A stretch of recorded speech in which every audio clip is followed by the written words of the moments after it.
김용민의 정치쇼 2부 시작하겠습니다. 화요일 언니 뉴스 시간인데 오늘 항상 안 바뀌던 언니가 바뀌었습니다. 예. 자, 최민희 전 의원이 오늘 그 개인적인 일정 때문에 부득이 참석을 못해서 손정혜 변호사님 나오셨습니다. 아이고. 안녕하세요. 예. 언니가 아닌데 언니로 왔습니다. 아유, 하지만 왜요? 언니 대접해 주셔서 감사합니다. 언니가 아니십니까? 저희보단 더 여기분 언니입니다. 여동생이라고 하시죠. 아, 여동생 아니었습니다. 아이고, 여동생 뉴스라고 할 수도 없고 말이죠.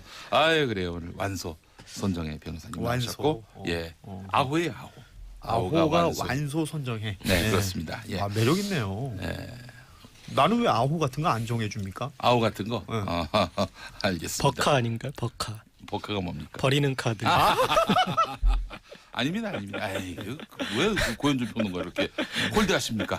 자, 김남국 변호사 대신 목요일에서 원정 오신 잉여 고현준 평론가 어서 오십시오. 예, 예, 안녕하세요. 잉여 고현준입니다. 예, 그렇습니다. 감사합니다.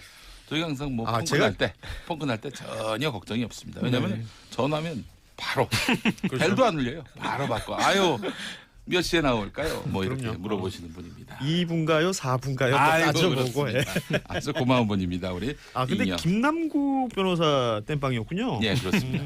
약간 그거에 대해서 좀 너무 모멸감을 느끼지 마세요. 급이 좀 안 맞다 싶네요. 김남국 대빵도 있나 뭐 이렇게 제가 혹시 남국 변호사님한테 전달해 아, 드릴게요. 네, 꼭 전해주세요. 어떻게 내가 땜빵을 해도 김남국 땜빵을 할 수 아, 있는가? 난 손소 땜빵인 줄 알았거든. 자책하지는 마시기 저 바랍니다. 다음 주에 못 나오는데 저 꼭 들어봐야겠네요. 무슨 소리가 나올지 모르겠네. 안 나오면 이건 자기만 손해입니다. 자, 그리고 언니 뉴스의 유일한 고정 고재열 시사인 기자님 어서 오십시오. 네, 안녕하십니까. 반갑습니다. 예. 자, 또 캠핑 전문가예요. 그러시죠. 네. 11월 셋째 주에 갈 만한 캠핑 장소 추천해 주십시오. 추자도. 추자도. 추자도. 예. 오, 추자도에 어떻게 갑니까? 예, 제가 다녀왔는데요. 예. 추자도 가는 방법은 이렇게 제주도 가는 배가 추자도 좀 들렀다가요. 그렇죠. 완도나 뭐 그 우수영에서 중간쯤이에요, 거기가. 네네. 예. 그래서 가시면 지금 가면은 이제 이 남도로 가시면 계절이 지금보다 좀 약 0.5 계절 뒤에요. 그러니까 지금 이제 늦가을인데 예. 이제 한참 가을 혹은 초가을 정도 그 정도 음. 날씨를 추자도 가시면 만끽할 수 있습니다. 그러면은 혹시 여름에 가면 봄 날씨를 기대할 수 있습니까? 이게 좀 우리나라가 북서풍을 맞아가지고 이렇게 이제 봄철에는 예. 조금 육지보다 더 좀 빨리 추워지고 좀 더 천천히 따뜻해지는 경향이 있어요. 예, 그러니까 예. 그리고 또 우리 육지와 바다의 뭐 그런 비열 차이도 그거 아시잖아요. 그거 공부 잘하셨잖아요. 그거 배웠잖아. 공부 못했습니다. 공부 못했어요. 뭘 알고 공부를 잘했다고? 표정이 정말 순수하시네요. 지금. 네, 그 보면은 저기 시사 평론계의 유일한 수포자. 네, 봄에는 좀 천천히 가시고 예. 가을엔 늦게까지 가셔도 됩니다. 아, 추자도 추천해 주셨습니다. 감사합니다. 자, 그래 오늘 이야기 본격적으로 한번 보따리를 풀어보겠습니다. 국회가 지금 파행이 계속되고 있는데 어제 자유한국당이 국회 일정을 전면 보이콧했습니다. 네. 이거 어디서 지금 이 쟁점이 생긴 겁니까? 이거 표현이 올 스톱이에요. 올 스톱. 네, 그러니까 완전히 세워버렸는데 결국은 사실상 스톱이 아니라 그렇죠. 자유한국당의 김성태 원내대표가 야당 패싱이다. 야당 패싱. 예, 이런 표현을 썼지 않습니까? 참다 못해서. 그러니까요. 그 예컨대 뭐 공공기관 채용 비리 관련해서 이 국정조사 하자라는 것들이라든지 예. 아니면 그 조명래 환경부 장관 임명 관련해서 청문회를 무용론화 시켰다. 뭐 이런 것들에 대해서 이건 철저히 야당 패싱을 하고 있다. 문재인 정권이 그냥 혼자서 독주하고 있다. 예. 가만히 있을 수 없다. 이러면서 그 왜 상임위원장들하고 간사들한테 문자 메시지 보냈다 그러잖아요. 예, 예. 국회 일정 보류하라. 예, 그러면서 지금 뭐 할 수 있는 게 아무것도 없어요. 각각의 그 소위들도 지금 하나도 안 만들어지고 있고 어제 KBS 양승동 사장 그 청문회만 진행되고 나머지는 올스톱이었죠, 진짜. 네. 그래요. 그건 또 그런데 챙기셨네. 예. 이 야당 패싱이라는 그런 워딩이 좀 자충수일 수도 있을 것 같아요. 그렇죠. 그러니까 야당이 수비수인데 예. 수비수가 나를 지나갔다. 예. 수비수 패싱이잖아요. 그러면 야당이 잘 못 막은 것도 되지 않습니까? 설령 그렇다 하더라도 그건 좀 감추는 게 좋을 텐데. 예, 그러니까 우리가 야당의 지금 존재감을 패싱당했다. 존재감을 스스로 부정하는 그런 또 표현일 수도 있을 것 같습니다. 이건 일종의 지금 말씀대로면 땡깡 부리는 거하고 비슷한 거거든요. 수비수가 나 뚫고 갔으니까 이거 골 아니야. 라고 우기는 걸 수도 있는 거예요. 땡깡 말고 생떼. 생때. 아, 그래도 이 공공기관 고용세습 문제 같은 경우는 국민의 관심사기도 하고 네. 이거를 여당이 거부할 이유가 있는지 이거 차제에 그냥 국정조사 받아가지고 이렇게 해서 뭐 의혹들 완전히 불식시키는. 여당의 입장은 현재로선 그렇습니다. 지금 이 고용세습 관련된 부분은 감사원의 감사가 진행이 되고 있으니 감사원 얘기가 다 끝난 다음에 다시 다뤄보면 될 것이고 아하. 지금 국회가 진행이 돼야 될 내용은 가장 중요한 게 이제 예산안과 예. 각종 이 법안들 상정되어 있는 거 처리인데 이 민생 법안부터 해결하고 그 감사원에서 결과 나오고 나면 그때 따지자라는 게 지금 여당의 입장인데 이 부분을 전혀 받아들여주고 있지 않다라면서 홍영표 원내대표는 또 나도 답답하다 뭐 이런 얘기를 또 하셨죠. 근데 이거 뭐 크게 걱정할 일은 아닌 것 같아요. 11월 30일까지 심사를 해야 되는 거 아닙니까? 그렇죠. 근데 만약에 야당이 계속 보이콧해가지고 12월 2일 넘기면 그냥 정부안, 기획재정부안으로 본회의 그냥 상정이 되죠. 상정이 되는 거예요. 그리고 공공기관 고용세습 이 부분도 좀 이제 시간이 지나가서 이제 감사원의 뭐 좀 전수조사 결과 나오고 그다음에 이제 또 여당에서 이제 여당 혹은 또 뭐 정의당에서 주장하는 바는 강원랜드까지도 그렇죠. 같이 들여다보자는 거잖아요. 어허. 근데 그 이 친인척 채용 비율이 서울교통공사보다 강원랜드가 월등히 높아요. 월등히 높죠. 서울교통공사가 한 11, 12% 정도인데 강원랜드 25%에 달하거든요. 그래서 예. 뭐 그 부분도 또 야당의 자충수가 될 수 있을 것 같습니다. 예. 오늘 키워드는 자충수네요. 자충수. 예. 자, 자유한국당은 지금 조명래 환경부 장관 임명을 대통령이 사과하고 인사검증을 했던 조국 민정수석을 해임하라 이렇게 주장하고 있는데 근데 이 문제를 예산안 심사와 연계시키는 것이 과연 설득력이 있는지 오죽 패싱당했으면 오죽 존재감을 인정받지 못했으면 이렇게까지 할까 이렇게 또 이해하시는 분들도 있겠지만요.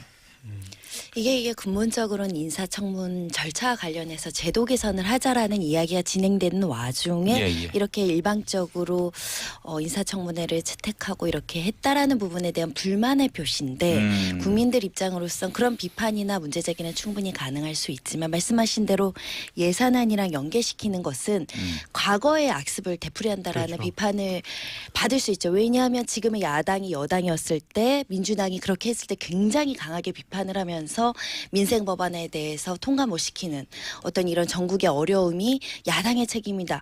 내내 그렇게 그 예전에 여당이 그렇게 이야기했는데 똑같은 행동을 반복한 데에 대해서는 사실 설득력이 좀 떨어질 수 있다. 이것도 내로남불이죠. 내로남불. 그런 측면도 있고 제가 봤을 때는 약간 지금 조명래 장관에 대해서 뭐 시비를 거는 부분, 조국 민정수석에 대해서 이제 해임 얘기하는 부분들이 국민들한테 좀 흘러간 노래로 들릴 수도 있을 것 같아요. 그러니까 뭐 야당 입장에서는 이렇게 조명래 장관 좀 이상하지 않았냐, 그걸 이제 계속 더 환기할수록 좋겠지만 사실은 이제 그 인사청문회 때 좀 유은혜 부총리에게 좀 집중된 측면이 있지 않았습니까? 그런데 그렇죠. 유은혜 부총리는 지금 사립유치원 파동 때 그걸 이제 정면 돌파하면서 그 부분을 완전히 넘어섰고 상대적으로 이제 화력이 집중되지 않았던 이제 조명래 장관을 좀 뒤에 다시 한번 좀 되새김질하자는 건데 그게 이렇게 지금 일반 국민들한테는 흘러간 노래로 좀 보일 수도 있을 것 같습니다. 저는 좀 아쉬운 게 말이죠. 우리 야당이 여당에 맞서서 투쟁 능력을 과시함으로써 국민의 신망을 얻으려 하기보다는 우리가 여당보다 더 좋은 대안을 갖고 있다. 더 훌륭한 수권 능력을 갖고 있다. 이거를 보여주는 것이 더 낫지 않겠는가 투쟁 전략으로. 김성태 보자면. 원내대표가 여기저기 방송 출연해서 했던 말 중에 하나가 뭐 난 한 놈만 때린다. 그러니까 계속 싸우는 기술이 난 있다라는 걸 강조했었거든요. 본인의 또 별명이 들깨라고. 네. 글쎄 뭐 제가 보기엔 거의 총기 난사 수준 같은. 그러니까 지금 그 말씀이에요. 그러니까 너무 싸우는 쪽에만 집중했던 것이 아닌가. 말씀하신 대로 무슨 대안을 내놓거나 보관을 내놓는 모습은 거의 찾아보기 힘들었었고. 예.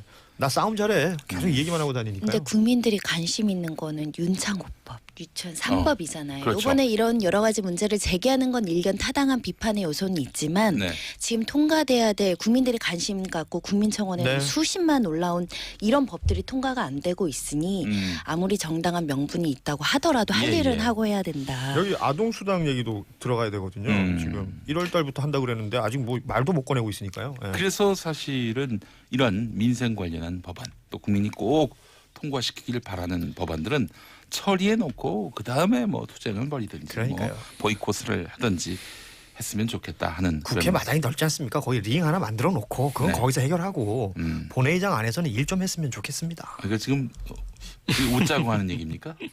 웃자고 하는 얘기 같습니까? 나 지금 웃자는 얘기 아니고서요. 그게 어떻게 정색하고 쓰는 얘기하는 얘기입니까? 거잖아요. 지금 네. 제가 생각했을 때는 저랑 비슷한 생각하시는 분들 많을걸요? 그런 얘기는 이 프로그램 가서 하시기 바라겠습니다. 내 프로그램에서는 되게 품격 있는 얘기합니다. 그래요? 이 프로그램 와가지고 그런 얘기를 해. 이 친구 아주 우스운 분입니다. 이런 거에서 웃음을 주는군요. 아이고 예, 예, 감사합니다. 의표를 찔렀습니다. 고현준의 예, 뉴스 브리핑은 매일 아침 6시 5분부터 7시까지 방송이 되고 있습니다. 뭐 오해요? 처음 알았어요. 처음 듣겠어요. 알았어요. 네. 예, 라디오 진행도 합니다. 네, 네. 우리 고맙습니다. 고현준 씨 네. 많이 또 뭐, 관심 가져주십시오. 예, 예. 많은 관심 부탁드립니다. 자, 슈퍼고릴라님 세금 받고 일 안 하면 직무유기 아닌가요? 김두리님 국회의원 월급 말고 일당제로 하면 안 되나요? 이거 아주 설득력이 있습니다. 이봉현님 국회의원들 너무 일을 안 합니다. 세금 아까워요라고 하셨는데 저는 우리 김두리님 말씀에 기초해서 이런 아이디어를 내고 싶습니다. 국민들 평균 소득이 있지 않습니까? 네. 평균 소득으로 국회의원들 월급을 주는 겁니다. 세비를. 그러면 소득주도 성장 너도 나도 하자고 하지 않겠습니까? 오늘 제가 진행하는 그 권유부에 그 사연 보내주신 분이 네. 문자 메시지로 그런 얘기를 하셨어요.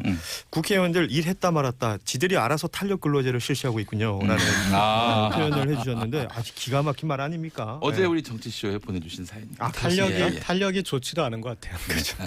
한참 늘어난 탄력이. 그래요. 알겠습니다.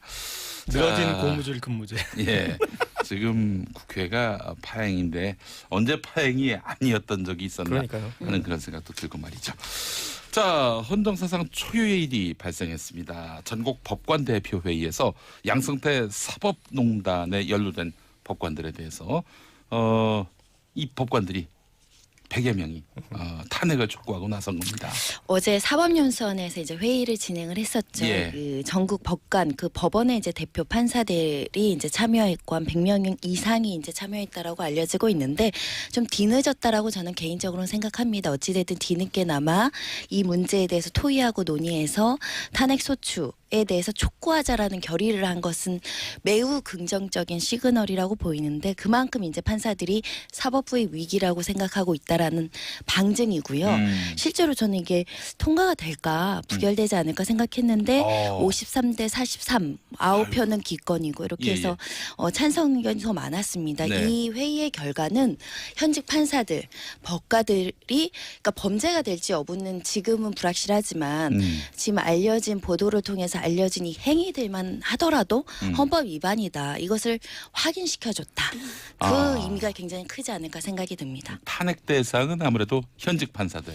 일단 지금 수사 대상 관련 연루 분들은 60명이다, 뭐 90명이다 이런 얘기가 있기 때문에 네. 소추의 대상이 되는 사람까지는 확정을 하지 못하죠. 이 회의에서는. 네. 다만 일부 혐의가 드러난 것만 봐더라도 이것은 범죄 여부는 모르겠지만 헌법 위반은 성립이 된다. 아하. 판사들 스스로 자성의 목소리를 내고 있다라는데 상징적인 의미가 있습니다. 아, 그렇군요. 어느 누구를 탄핵해야 한다 이런 말은 없었으니 그 탄핵 대상을 정하는 것은 사법부에 넘긴 셈이네요. 일단은 이 사법부가 아니라 절차가 입법부에 넘긴 셈이에요. 국회에서 일단은 소추하는 3분의 1 이상이 이제 발의를 하시고 예. 제적위원 과반수가 찬성해야 의결이 되잖아요. 예. 결국 그럼 이제 대상을 선정하는 거 그 범위 그리고 그 사실관계를 확정하는 게 어려워서 기소 단계쯤 추려지지 않을까 이런 기소 단계, 검찰 단계에서 네, 이런 관측을 하시는 의견이 우세하죠. 왜냐하면 지금 이거는 헌법 위반인데 그럼 누가 헌법 위반했는지를 확정하는 것은 개별 법관들 지금 이 회의에서 결정할 수 있는 것은 아니고 네. 지금 수사 중인 수사 결과에 따라서 혐의 사실에 대한 범위가 정해지지 않을까 생각이 듭니다. 그래요. 그 판결까지 가면 결국 판결은 판사들이 하니까 국민들이 별로 신뢰를 안 할 가능성이 있고 국회에서 절차 밟은 다음에 헌재로 넘어가서 헌재도 사실은 대부분 법관 출신이기 때문에 네. 여기서 헌법 위반이라고 본 분들이 차이는 조금 뭐 차이가 크진 않지만 53명 과반수가 지금 헌법 위반이라고 본 거 아니겠습니까? 헌법재판소 판사들도 헌법이라고 의견 낼 가능성은 있는데 거기서는 9명 중에 6명이 해야 되니까 조금 더 엄격한 요건에 따라서 간다. 다만 이게 실제로 탄핵 소추가 발의되고 결의가 될지까지는 모르겠지만 일단 이런 의견을 법원 내부에서 내보낸 것, 그 부분에 굉장히 가치를 둘 수 있습니다. 다시 정리하면 이제 검찰에서 기소 대상자가 된 판사들을 입법부에서 탄핵 소추를 하고 그러면 헌법재판소에서 9명 중 6명의 동의를 구해야 된다는 전제가 있습니다만은 이 6명이 그래 이 사람들 그 헌법을 위반했다. 탄핵하자. 땅땅땅 하면은 바로 그 순간 파면이 되는 거 아니겠습니까? 이게 저는 이제 최종적으로 뭐 탄핵이 되느냐 마느냐, 그다음에 몇 명이 되느냐 뭐 그런 부분도 중요하겠지만 그 과정과 절차를 밟아가는 게 되게 중요한 것 같아요. 그러니까 계속 이게 그런 뭐 의미에서 이 의결 자체가 굉장히 의미가 있는 거죠. 상권 분립 뭐 위반인 이런 얘기가 나오는데 또 이런 제도를 만든 이유가 있지 않겠습니까? 그러니까 견제와 균형을 위해서 이렇게 사법부가 스스로 이렇게 자정을 못했을 때를 대비해서 이런 제도를 만들어 둔 것인데 이번 기회 차제에 이런 절차를 한번 밟아보는 거 그거는 좀 의미가 있을 것 같습니다. 알겠습니다. 자, 그나저나 5002번 쓰시는 분 오늘 같은 날에는 제 화면을 좀 작게 해주시면 안 되겠습니까?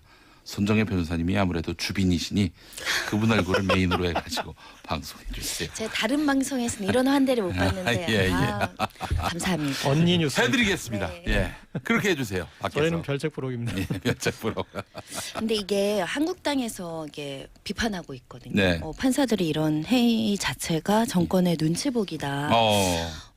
사실 좀 놀랐어요, 이런 논평을. 왜냐하면 사실은 판사들이 어떤 정치권의 눈치를 보고 이런 회의를 열리도 만무하고 사실 굉장히 심사숙고해서 이 회의를 열었을 거고 그래서 좀 늦었다라고 저는 평가를 하는데 이게 이제 예를 들면 전국 법관 대표의 결정이 법적 구속력을 가지느냐 아닙니다. 아니죠. 그냥 국회는 참고 사항으로 법관들도 이렇게 문제를 심각하게 생각하고 헌법 위반이라고 평가를 하는구나라고 해서 자체적으로 이것을 논의할지 말지를 결정할 수 있는 재량권, 자율성이 있거든요. 그래도 상징적인 의미는 있지 않습니까? 근데 이것을 정권부 눈치 보기라고 한다면 자성의 노력을 조금 폄하하는 측면이 있다. 그러네요. 예. 정권 눈치를 본 게 아니라 국민 눈치를 본 건데. 오히려 그렇죠. 그게 맞는 말 같아요. 예. 국민들이 지금 이 사법부에 대한 불신이 하늘을 찌르다 못해 그냥 옥황상제님의 그 엉덩이를 들썩들썩하게 만들어요. 아니 그러니까 우리 국민들이 이제 탄핵이란 단어의 의미를 잘 안단 말이죠. 한번 제가 경험해서. 옥황상제 비유한 것이 웃기지 않았습니까? 아까 나한테도 교회 안 다니시지 써줬잖아요. 않으시나요? 뭐 웃어주면 얼마나 좋았을까. 하는 마음이. 옥황상제 엉덩이가 들썩들썩거린다. 재밌네요. 야, 너 이것만 하고 가라. 그냥. 예. 아니 3부까지 해야 되죠. 3부까지? 예. 알겠습니다. 알겠습니다. 자, 그래요. 2046번 쓰시는 분 오늘 조합도 또 다른 매력이 있습니다. 역시 정치쇼 잘 듣고 있습니다. 감사합니다.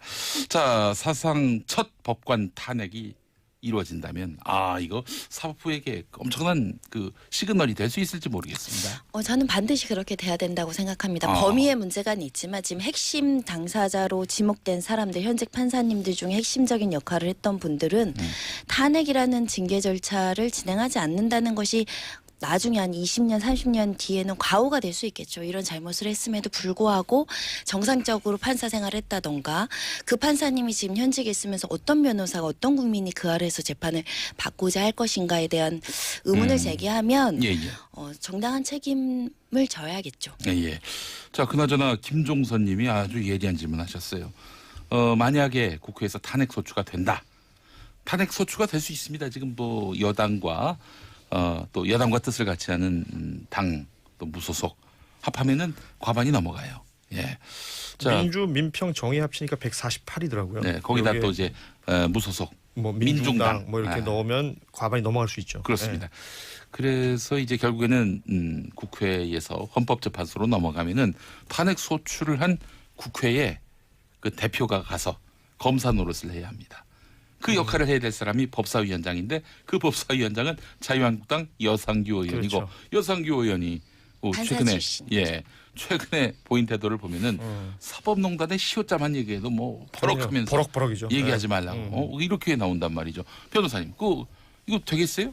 근데 사실은 본인 변론을 하는 거 이제 아닙니까? 그게 법관 출신들이 법관과 관련된 문제가 있었을 때 기본적으로 그 법관들을 신뢰하는 태도가 있어요. 과연 그럴 것이냐. 그럴 일이 없다. 오해이고 과장되어 있고 곡해된 것이다라고 생각하는 게 있어요. 그냥 법관이 그럴 리 없다. 그렇죠.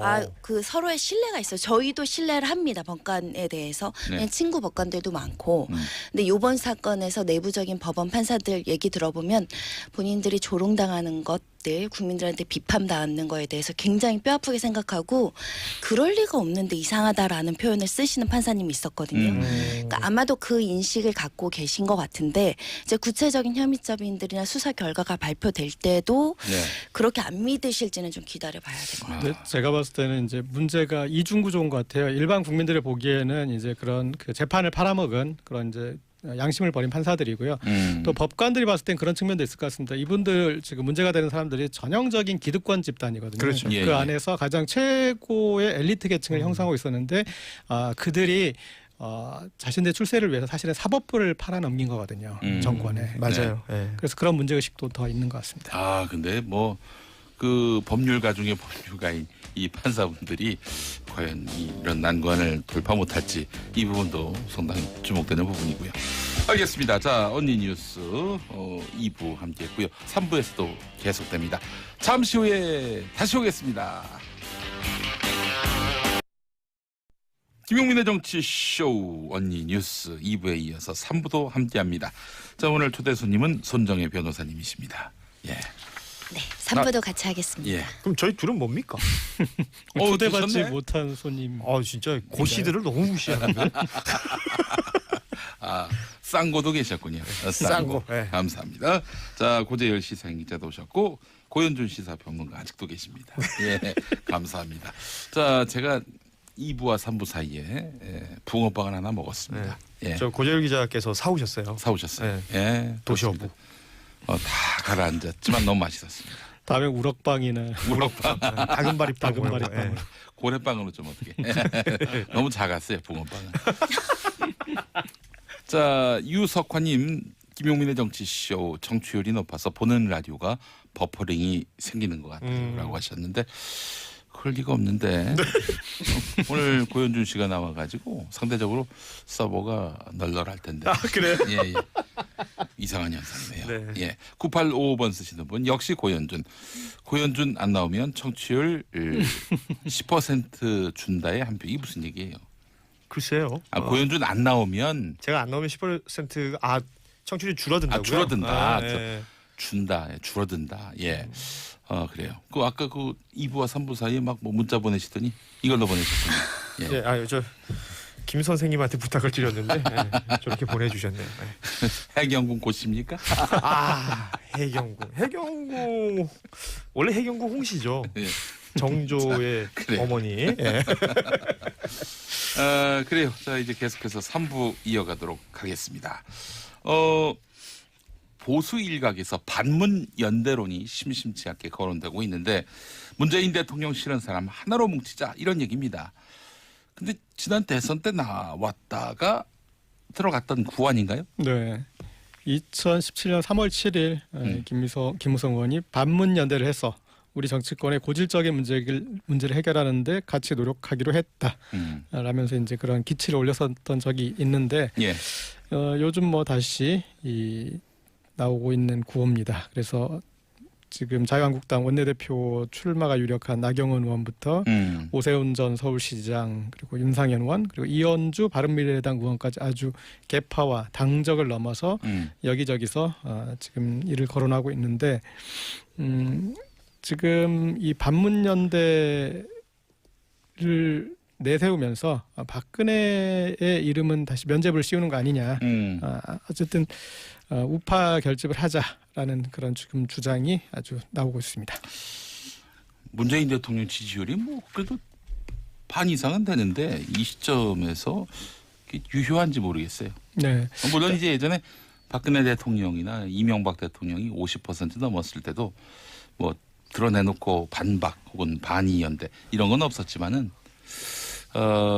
대개 보니까 소수긴에도 지금 문재인 대통령 반대편에 서 있는 사람들을 규합하기 위한 목적에서의 반문연대가 아니겠는가 하는 생각이 드는데요. 그렇죠. 이제 반문연대는 결국 갈 수밖에 없는 방향이긴 하는데 아까 말씀하셨듯이 시점에 문제가 있고 또 방식에 문제가 있는 것 같아요. 예. 그러니까 시점은 아마 이분들이 좀 정치적으로 역산하신 것 같아요. 내년 한 2월 정도에 자유한국당 전당대가 있는데 거기서부터 봤을 때 지금 시점부터 반문연대 기치를 올려서 내가 좀 주도권을 잡아야 되는 거 아니냐. 그리고 내년 초에 당권을 잡아야 내후년에 총선 공천권을 가지니 2차 저차한 그리고 그 뒤에 이제 그걸 바탕으로 해서 대선 주자가 되겠다. 뭐 이런 로드맵일 텐데 조금 이 성급한 시점이 있고 아직도 문재인 대통령 지지율이 50%를 넘고 있다는 부분이 그렇고 그다음에 이제 방식의 문제에서 일단은 이 박근혜 청산에 대한 부분을 숙제를 좀 해결해야 되는데 이 부분을 해결을 결국 못했잖아요. 그러면 탄핵을 했던 분들, 밖에 나갔던 분들, 그리고 탄핵에 반대했던 분들 이런 분들 같이 모으게 되는데 여기서 문제가 결국 불거질 수밖에 없고 그렇죠. 예. 그 대표적인 희생양이 제가 봤을 땐 전호책 변호사거든요. 그렇게 들어왔다가도 양쪽에 그런 알력 때문에 결국은 그렇게 이제 내상을 입게 되는데 좀 우리 얼마 전에 수능이 있었지만 수능에 좀 비교하자면 지금 박근혜 청산을 못한 거는 국영수를 포기한 거나 마찬가지거든요. 그러니까 이 부분을 어떻게 정리를 해야지 그래서 어떤 이제 다음 총선에서도 뭔가 길이 열리지 않을까. 그리고 지금 자유한국당 안에서도 영남권 의원들하고 수도권 의원들하고 이해관계는 완전히 갈리거든요. 그러니까 영남권 이 사람들 구악들을 물갈이해야 내가 수도권에서 당선될 수 있어 하는 분들이 있는 것이고 또 영남권에 계신 분들은 당이 좋아지면 뭐해? 내가 내쳐지는데. 그렇죠. 당은 그대로 있어도 나는 당선될 수 있는 그 구조를 또 원하실 수 있고 이런 어떤 그 매듭이 풀리지 않는 한은 반문연대가 좀 성급할 수 있죠. 그래요. 홍준표 자유한국당 전 대표 지금 보도를 보니까 말이죠. 정치 재개를 선언했어요. 아 그래요? 예. 정치를 안 하셨던 적이 있으신가요? 언제 뭐 어디 갔다 오셨나? 네. 예, 나는 홍준표가 옳았다는 이 국민의 믿음이 바로 설 때 다시 돌아오겠다 했어요. 예. 똑같다. 근데 그 홍준표 전 대표 같은 경우에 저는 이게 이제 대선 지고 난 다음에 거기 좀 미국 가가지고 둘째 그 며느리 있는 그쪽으로 가셨잖아요. 근데 네. 결혼을 그 전에 11월인가 했을 거예요. 그 신혼집에 시아버지가 가면 좋아하겠습니까? 차라리 정치를 하세요, 그냥. 그러니까 정치 안 한 적이 없었네요. 차라리 정치하세요. 근데 너무 와닿는다. 정치를 그 지금 원외고요. 예. 그렇다고 뭐 지금 선거를 앞에 두고 있는 것도 아닌데 정치 재개 선언이다. 그 정치 재개 지금 이 시점에서 정치 재개 이전과 이후는 뭐가 달라지는 겁니까? 큰 차이 없을 것 같은데. 그 전에도 이미 유튜브를 아마 더 하실 것 같아요. 정치적 발언을 많이 하셨고. 그럼요. 이 시점에서 재개 선언하면은 전보다는 빈도가 혹은 뭐 아무래도 발언수가 늘어난다. 귤이 제철이니까 등장하신 거 아닐까요? 귤이 그러니까 이제 제철. 뭐 이렇게 그런 거죠. 귤상자 그러니까 얘기를 이런 이제 하셨으니까. 선언을 하는 건 뭐냐면 앞으로 이렇게 이를테면 뭐 자기 당권 주자 뭐 어쩌고 저쩌고 언급할 때 홍준표 이름도 그렇죠. 넣어주세요. 뭐 그 아, 정도의 수사기죠. 리스트업 해달라는 거겠죠. 예, 그래요. 알겠습니다.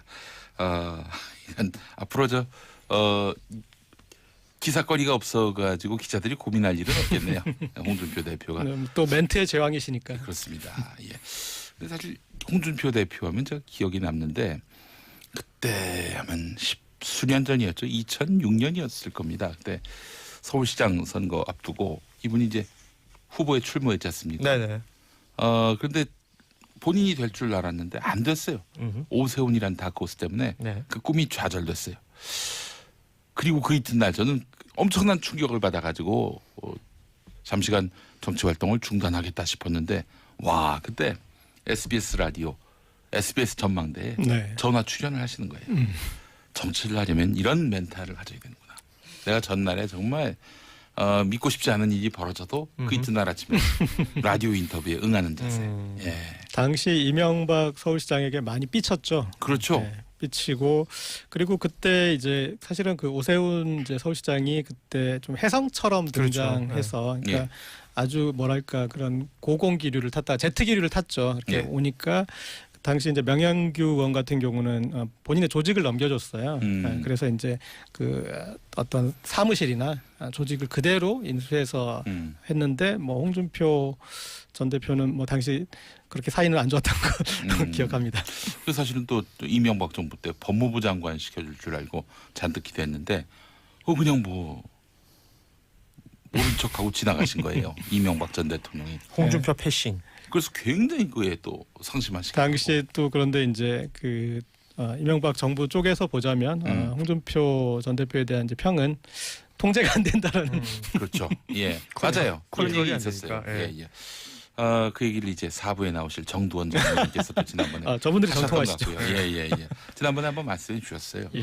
근데 김용태 사무총장이 자유한국당 물갈이 대상으로 진박 세력을 언급했어요. 예.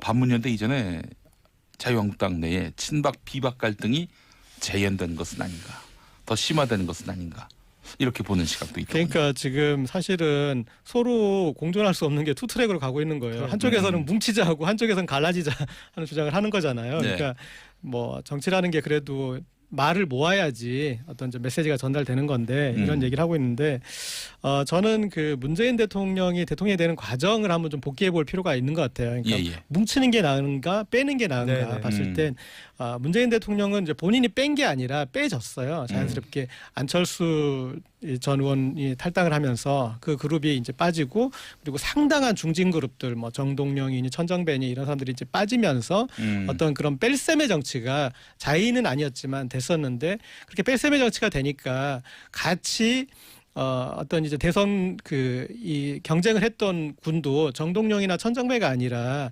안희정이나 이재명이 되었잖아요. 박원순이. 그렇죠. 그런 식으로 해서 어떤 새로운 교체가 됐고 그다음에 나중에 이 정권을 잡은 뒤에도 그런 이제 어떤 좀 원로 세력에 대한 부채 의식이 없기 때문에 그렇죠. 예, 이제 그 뒤에 운용하기도 좋아요. 그래서 자유한국당도 그런 보수 대통합, 반문연대 이거는 반드시 가게 될 길이지만 그 전에 어떤 교통 정리는 좀 해야 되지 않을까 싶습니다. 예. 정유수님 붕어빵 모군 초등학교 앞에서 사신 겁니까? 물어보셨습니다. 사오신 분. 정확하십니다. 아이고 그래요. 저희 아들도 만날 하교길에서 사옵니다. 네. 라고 그리고 하셨습니다. 저기 서비스를 한 개 더 주셨어요. 진짜 아이고, 고마운 분이시네요. 예, 네. 감사합니다. 자, 그래요. 다음 소식도 살펴보도록 하겠습니다. 지난 한 주간 뜨거운 남녀 간 성대결 논란을 일으킨 그런 사건, 이수역 폭행 사건. 자, 고현준 평론가, 이 수사 어디까지 진행이 됐습니까? 수사라고 할 것도 없는 게 사실은 지금 싸웠다. 예. 남녀가. 네. 그리고 싸웠는데 누가 먼저 폭언을 했거나 뭐 폭행을 하거나 시비를 걸었느냐까지는 이제 밝혀진 거죠. 예. 밝혀졌는데 그 실질적인 그 상해를 입은 그 여성이 지금 뭐 붕대 감고 피 흘리고 했던 그 장면이 있었는데 그 상해를 입은 것에 대해서는 누가 먼저 그 CCTV 사각지대라서 지금 아직 확인을 못했다라는 게 경찰의 주요 발표 내용인데 이 상황은 누가 보면 술 먹고 술집에서 그냥 남녀간의 시비 붙어서 싸운 쌍방간의 폭행이고요. 근데 그 사건의 팩트는 그런 것인데 그 이후에 뭐 온라인상이라든지 이런 곳에서 젠더 싸움이 되면서 뭐 계속해서 일파만파 퍼져나가고 있고 최근에는 그 이수역 폭행 사건이라고 부르지 말아달라고 이수역 쪽에 계신 여러분들이 이야기하시는 것도 들었어요. 그래요? 네. 그러니까 뭔가 유쾌하지 않다는 거죠. 지금 이 어떤 언급이나 이 다툼이. 예. 네. 그 뭐라고 할까요, 그러면? 아니 그래서 그런지 어느 다른 매체 봤더니 사당동 폭행 사건이라고 또 사당동. 이야기를 하던데. 거기가 사당동이 아닐 거예요. 네. 예. 방배동일 수도 있는데. 아마 사당 쪽인 걸로 저는 파악을 하고 아니면 있습니다. 저 충신대 입구역 폭행 사건 이건 어떨까요? 그러니까 이게 강남역 살인 사건부터 시작해서 그 다음에 이제 몰래 카메라 불법 촬영 관련해서 여성단체들이 막 시위하면서 네.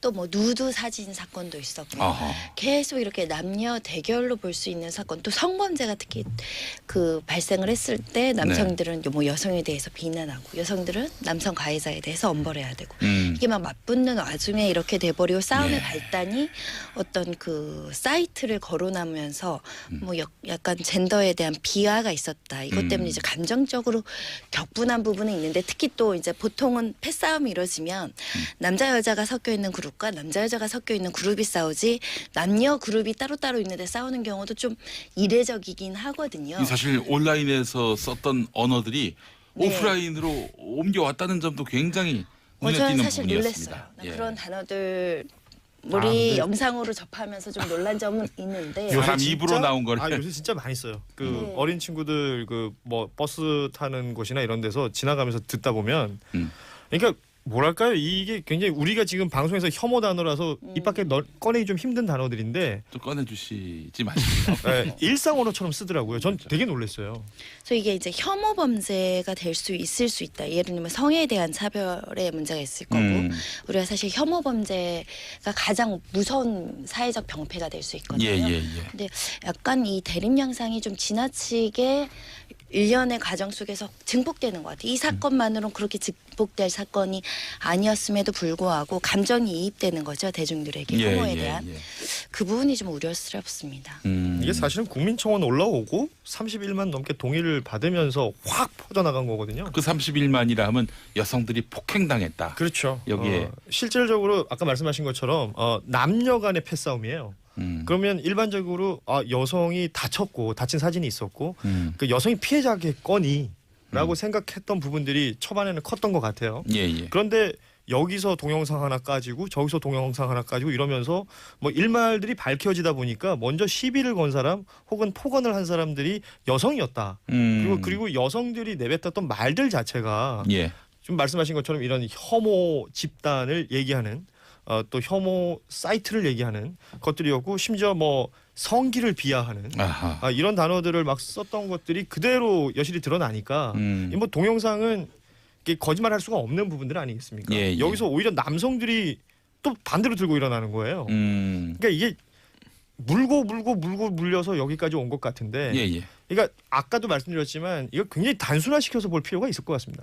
술 마신 사람들 간의 패싸움. 아하. 네. 그러니까 단순하게 보면 그런데, 그러니까 이제 이 사안에 대한 반응은 복잡하잖아요. 그렇죠. 그러니까 또 어쩔 수 없이 복잡하게 볼 수밖에 없는 사건인데 사건의 성격을 그냥 간단하게 규정하면 아까 또 뭐 말씀하신 이제 술자리에서 있는 그런 시비 단순하게 그렇고 또 한 측면으로는 성격상 약간 현실 미러링이라고 좀 볼 수 있을 것 같아요. 그러니까 그 여성들이 그런 이제 남성들에게 그런 이제 어떤 그 언어 폭력을 하는 걸 보면서 사람들이 이제 놀랐는데 바꿔서 생각해 보면 이제 그런 정말 그 모르는 여성에게 그런 식으로 언어 폭행을 하는 남성들은 빈번하거든요. 네. 근데 남성들한테는 빈번했던 행위인데 그 여성들이 이렇게 하는 걸 보면서 사람들은 이제 좀 생경하고 놀랍긴 했지만 이제 그런 행위를 물론 그 행위를 제가 뭐 두둔하거나 그러려는 거는 아니고 네. 그런 형태로 그러니까 그 온라인 미러링이 현실 미러링으로 나타났다라고 그렇게 좀 사건의 성격을 볼 수 있을 것 같습니다. 어제 한국일보 일면 보니까 말이죠. 익명의 온라인상에서 분별 없이 표출됐던 공격적인 성비하 행위가 현실로 옮겨지면서 물리적 다툼으로 번질 위험성이 매우 커졌다. 실제로 서울의 한 고등학교 교사는 이제 교실에서 페미니즘을 비하하는 발언 그리고 남성의 성기를 비하하는 발언 이런 말들이 거칠게 오가고 몸싸움까지 일어나는 그러니까요. 실제 이런 상황까지 존재하니까요. 오면서 어떤 선생님은 뜯어말리느라고 정말 진땀을 뺐다는 거예요. 아마 그러실 수 있을 것 같고 심지어 지금 이 일이 아시는 것처럼 그 힙합계로 번져 나가면서 근데 참 그거는 뭐랄까요? 어떤 가수가 막 그 네. 비난하는 걸 랩으로 만들고 거기 또 반박하는 또 글을 랩으로 또 만들어내고. 그러니까 이거 디스를 하는 건 힙합 간의 어떤 문화라고 얘기할 수 있을 거예요. 우리에겐 매우 흔치 않은 문화였는데. 그렇죠. 그런데 그 이렇게 뭐 배틀도 하고 디스를 하고 하는 건 힙합의 문화이긴 한데 다루었던 내용들이 적절했느냐, 적절하지 못했느냐 가지고 또 얘기가 있는 것이고 산이라는 가수가 뭐 페미니스트라는 곡을 내놨어요. 그랬더니 또 다른 가수들이 반대되는 얘기를 했고 또 거기에 산희 씨가 이제 대응하면서 이게 일파만파 퍼지고 있는 건데 노래들 가만히 보면요. 가사들이 이게 뮤지션이 어디서 이제 영감을 받아 쓴 건가 아니면 어디 뉴스 프로그램에 기사를 긁어와서 붙인 건가 싶을 정도로 굉장히 다양한 단어들이 등장하거든요. 아, 예. 그러다 보니까 이게 그런 표현이 있어요. 어디서 책 좀 읽었냐? 뭐 이런 얘기 있어요. 예. 이게 뭐냐면 제대로 된 이해나 제대로 된 어떤 감정이입이 안 된 상태에서 이런 것들이 오가다 보니까 서로 간에 오해를 낳을 수 있고 이 오해들을 또 여과 없이 받아들이는 층들이 있다 보니까 또 서로 찢어져서 싸워요. 산희 씨가 직접 밝힌 내용에 따르면 본인을 한 10년 정도 좋아했던 팬이 있는데 그 팬이 본인이 쓴 가사를 보고 너무너무 실망했다면서 자신을 떠나겠다고 했더니 산희 씨가 다시 또 입장을 냈거든요. 내 의지는 그게 아니었다. 사실은 나는 화자가 내가 아니라 다른 사람을 화자를 넣어서 이렇게 만든 작품이었는데 이런 식으로 무리를 일으켜서 미안하다라는 입장을 냈거든요. 그 또한 본인의 행동이었기 때문에 본인의 책임이 커 보입니다. 네. 하여간 참 특이한 그런 대화였습니다. 3529번 쓰시는 분 남성 혐오, 여성 혐오 이걸 포함해서 장애인 인종, 성 정체성 등 이런 혐오를 유발하는 사람들은 자신들이 일본의 혐한 우익 세력과 같은 수준이라는 것을 자각했으면 좋겠습니다.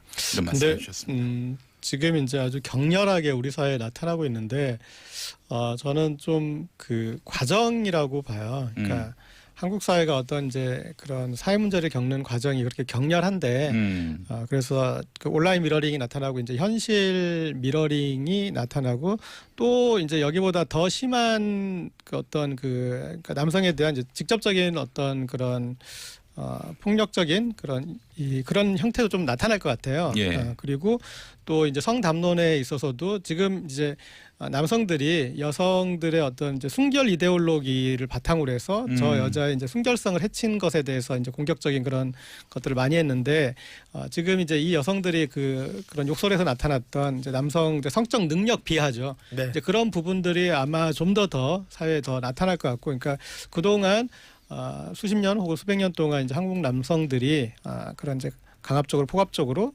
좀 우월적으로 했던 부분에 대한 반작용이 사회 현상으로 제가 봤을 때 일정 기간 동안 이건 나타날 수밖에 없다라고 그런 걸 봐줘야 될 것 같아요. 그러니까 다른 나라도 이런 진통을 겪었다고 하더라고요.